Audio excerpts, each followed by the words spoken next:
saludo para todas las personas que están presentes, igual a quienes están observando este video, un saludo muy especial. Mi nombre es Andrés Jaramillo, soy el director y fundador de Función Futuro y de los programas de psicología bioética y del enfoque integral. Hoy vamos a hablar sobre las dinámicas socioafectivas. Esta es una charla muy importante, por la que es lo que nos ayuda a organizar nuestra actitud frente a nuestros entornos sociales y afectivos. ¿Qué es un entorno social? Es un entorno donde hay más personas. ¿Qué es el área afectiva? Es hacia donde nosotros derramamos cariño, amor, afectividad. Y dinámico viene de la raíz dínamo, que significa movimiento. Como vemos nosotros en este universo no hay nada estático, todo está en movimiento. Y las dinámicas socioafectivas de cada quien son completamente diferentes. Y nosotros debemos aprender a organizarlas.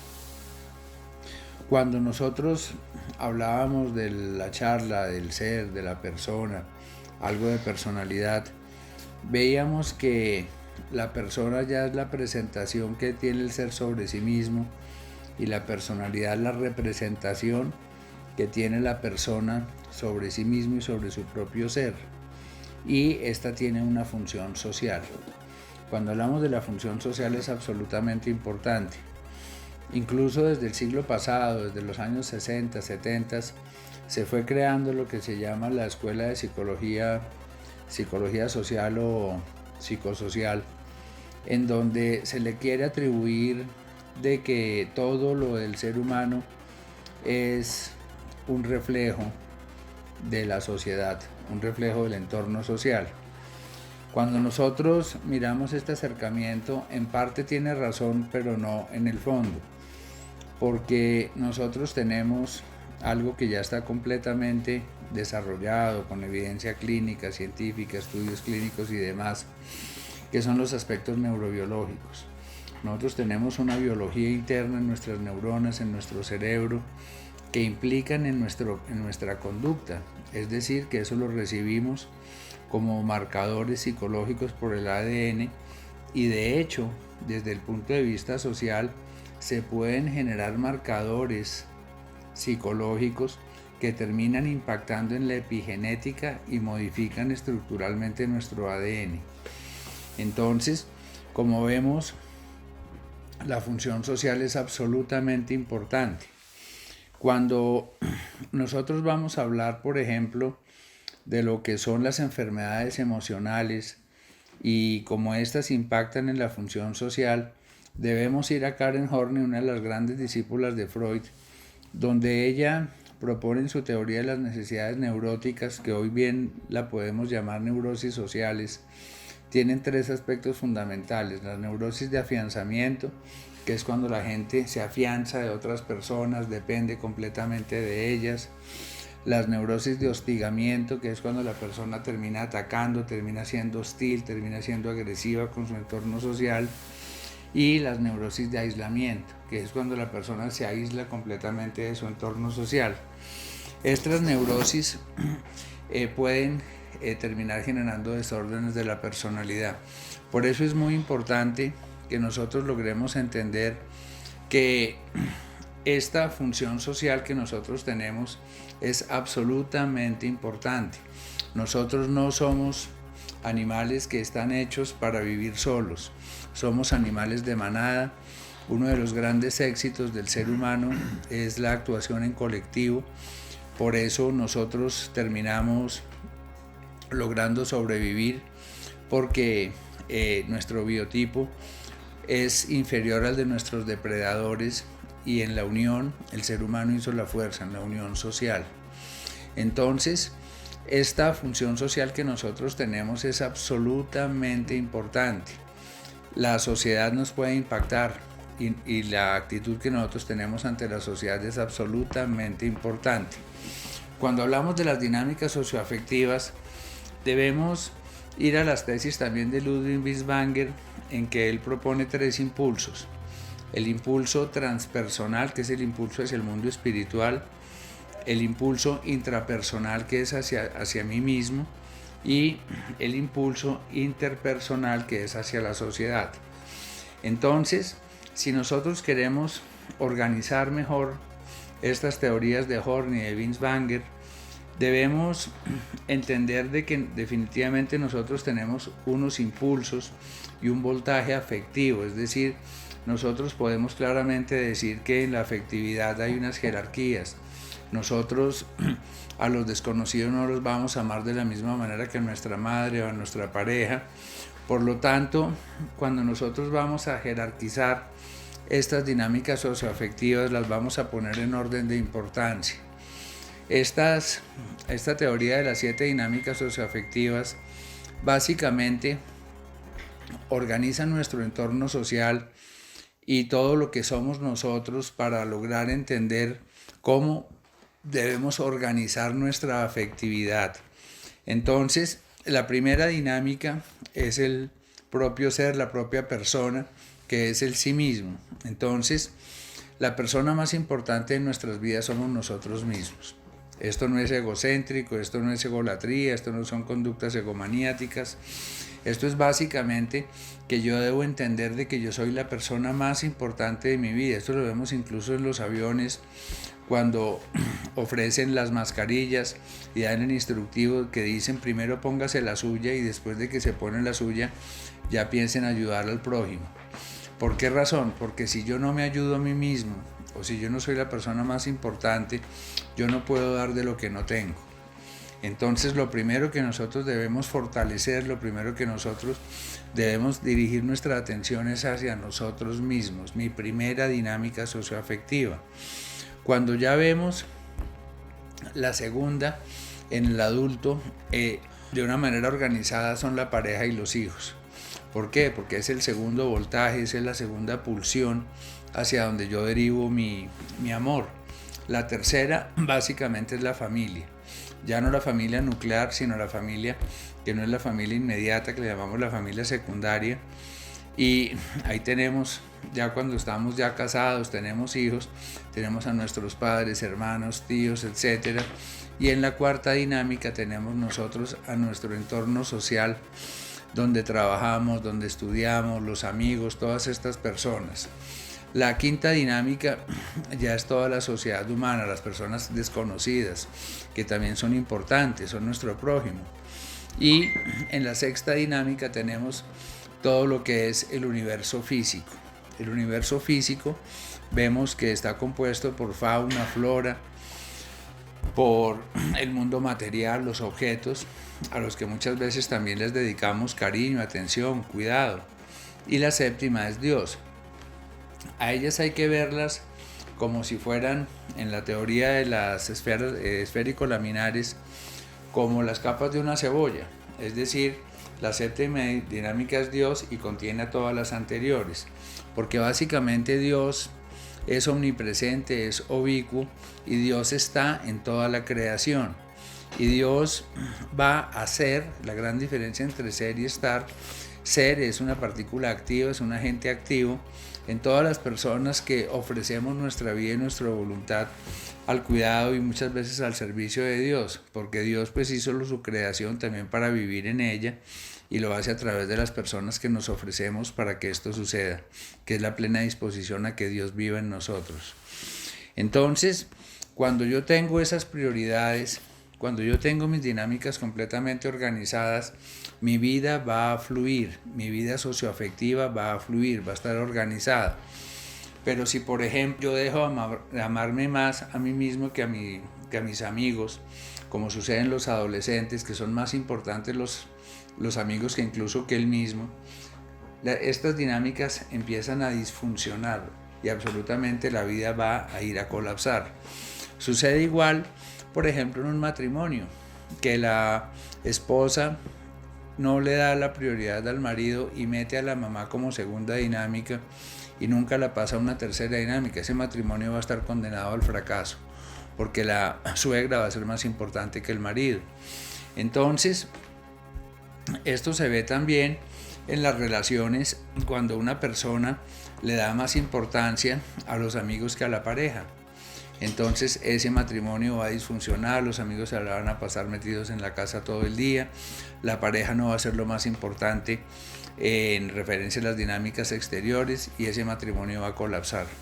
Entonces, cuando yo empiezo a organizar mis dinámicas socioafectivas, debo entender de que primero estoy yo, luego están mi pareja y mis hijos, luego está mi familia, luego están mis amigos, luego está la sociedad en general, luego está el universo físico, porque incluso hay muchas personas que le dan al universo físico, al dinero, a los carros, a la ropa, a las propiedades materiales, más valor que a los seres humanos. Entonces, cuando eso sucede, las dinámicas empiezan a alterar y a producir un daño emocional en las personas. Entonces, la manera de yo organizar estas dinámicas socioafectivas a través de los límites. Cuando nosotros no aprendemos a fijar límites, estas fronteras sociales empiezan a desdibujar y evidentemente la vida empieza a colapsar. ¿Por qué razón? Porque hay una desorganización socioafectiva. También es muy importante, en medio de los límites, saber seleccionar a las personas. El que no selecciona termina siendo seleccionado. Y para ello hay que aprender a hacer renuncias. Nosotros vemos en el tema, por ejemplo, de la adicción, del alcoholismo, la persona que no renuncia a esa cuarta dinámica que son los amigos de consumo, está condenado a repetir y a repetir y a repetir las escenas.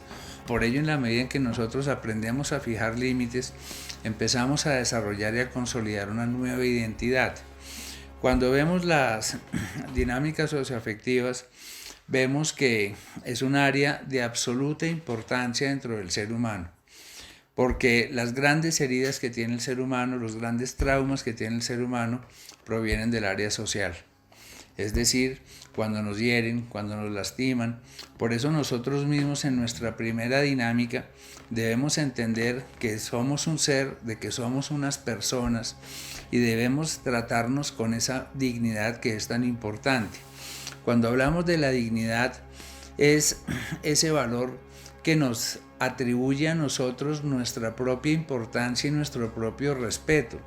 Esa dignidad es absolutamente importante. La mayor dignidad en mi vida me la doy, obviamente, pues a Dios, pero la mayor dignidad dentro de las personas, dentro de la sociedad, dentro del mundo me la doy a mí. La segunda dignidad se la voy a dar a pareja e hijos, la tercera se la voy a dar a mi familia, la cuarta a mis amigos, la quinta a la sociedad en general y la sexta al universo físico. Cuando yo empiezo a organizar estas dignidades, empiezo a entender de que yo funciono también con esas jerarquías. Y así como yo tengo ese sentido de afiliarme a un grupo social para empoderarme, para sentirme nutrido por mi área socioafectiva, debo también entender de que yo también soy pertenecido por otras dinámicas socioafectivas. Es cuando yo dejo mis conductas egocéntricas y ególatras. Es decir, nosotros en la medida en que llevamos esta ley de las dinámicas socioafectivas, aprendemos a no cosificar al ser humano, porque le damos su dignidad, le atribuimos su importancia, desde nosotros mismos, nuestra pareja, nuestros hijos, a las personas que tenemos alrededor, y en la medida en que nosotros vamos dando esas dignidades, dejamos de cosificar al ser humano. Los seres humanos somos personas que ameritan de todo el respeto, de toda la dignidad, empezando por nosotros mismos. Entonces, cuando hablamos del amor, cuando yo me amo a mí mismo, cuando amo mi primera dinámica, cuando cuido mi primera dinámica, cuando tengo un buen autocuidado en mi primera dinámica, eso se va a ver reflejado en cómo los demás me van a percibir a mí mismo. Si yo tengo dignidad, si yo me respeto a mí mismo, los demás me van a respetar. Si yo me amo a mí mismo, los demás me van a amar y me van a respetar. Pero si soy una persona que empieza a pisotear su propia dignidad con consumo de droga, con la proliferación de antivalores, de deshonestidades, de engaños, de injusticias, eso se va a ver reflejado en el trato que me van a dar mis dinámicas hacia mí mismo. Entonces, de la parte social, hemos visto que las grandes heridas, los grandes traumas van a surgir precisamente del área social. Entonces yo debo aprender a revestirme de una dignidad, debo desarrollar un carácter resiliente. porque dentro de la persona humana, dentro de mi primera dinámica, yo debo entender la importancia de entender que esa personalidad mía tiene obviamente un instinto dentro de la teoría causal de la personalidad. De ahí ese instinto empezó evolutivamente a desarrollarse hasta lograr un temperamento que es la base biológica de la personalidad y a formar un carácter. Entonces, mi carácter se va formando, según lo que decía Binswanger, es en la nutrición afectiva, cómo yo recibo amor, cómo recibí amor y cómo yo empiezo a dar amor. Entonces, mucha gente confunde temperamento con carácter, que dice que un mal carácter, un buen carácter, ese es el temperamento, que temperamentos hay coléricos, flemáticos, sanguíneos, bueno, etc. Y cuando nosotros empezamos a desarrollar un orden en las dinámicas socioafectivas, eso se va a traducir inmediatamente en fortaleza de carácter. Cuando tenemos fortaleza de carácter, nuestro sí es sí, nuestro no es no, surge la autodeterminación y evidentemente eso va a traer un beneficio en todas las áreas de desarrollo. ¿A través de qué?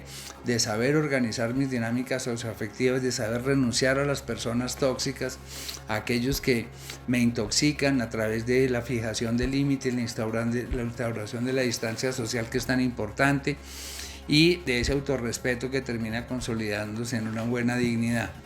Asimismo, en la medida en que yo me amo a mí mismo, que es mi primera dinámica, empiezo a recibir nutrición afectiva de otras dinámicas socioafectivas. Por eso es tan importante vivir en medio de esas dinámicas socioafectivas. Cuando yo empiezo a entender de que yo no debo depender afectiva y emocionalmente de ninguna de las dinámicas, empiezo a ser un individuo autónomo, un individuo libre. Hay personas que dependen afectiva y emocionalmente de su pareja, que son codependientes o que tienen un trastorno por dependencia afectiva y emocional, o personas que dependen afectiva y emocionalmente de sus amigos. Entonces vemos que esas dependencias son absolutamente sanas. A través del ejercicio y la práctica de esta ley de las dinámicas socioafectivas, yo aprendo a no depender de absolutamente nadie, a desarrollar autonomía. Una persona que abastezca su propia cotidianeidad de amor propio y surge la autoestima, que autoabastezca mi cotidianeidad de control interno y surge el autocontrol.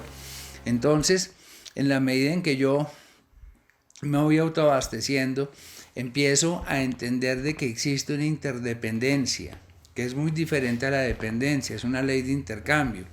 Nosotros muchas veces vemos personas que quieren independencia de los padres, pero con dependencia económica. Eso no existe. Yo realmente mi independencia la voy a alcanzar cuando alcance mi dependencia económica, y el promedio de edad a nivel latinoamericano son 28 años, en Europa son 24 años, en Estados Unidos son 22 años, de que la persona salga del cuidado paterno. Entonces, si yo quiero cumplir la evolución, yo debo bregar por alcanzar mi autonomía, que es cuando realmente voy a poder ser una persona libre. Pero para llegar a ser una persona autónoma, que autoabastezca también su propia cotidianidad de cosas materiales, de alimentación, vestuario, techo, yo debo desarrollar muchísima atención hacia mi primera dinámica, porque vemos muchas personas que desarrollan codependencias donde se vuelven completamente sumisos ante el contradependiente, se quitan los ojos literalmente para dárselos al que ya los tiene. Son personas que no instauran frontera social, personas que no ponen límites, personas que no hacen renuncias a las personas tóxicas. Por eso la higiene social es absolutamente necesaria. Así como nosotros limpiamos nuestro cuerpo, promovemos también a través de la psicología bioética la importancia de la higiene mental, de la higiene emocional. También hay que hacer una higiene social. Hay que aprender a seleccionar las personas que tenemos alrededor y organizar de una manera ordenada, sistemática mis dinámicas socioafectivas. Por eso este es un abordaje que es absolutamente claro, coherente, para que podamos tener una vida en paz y mucho más plena. Muchísimas gracias, les habló Andrés Jaramillo.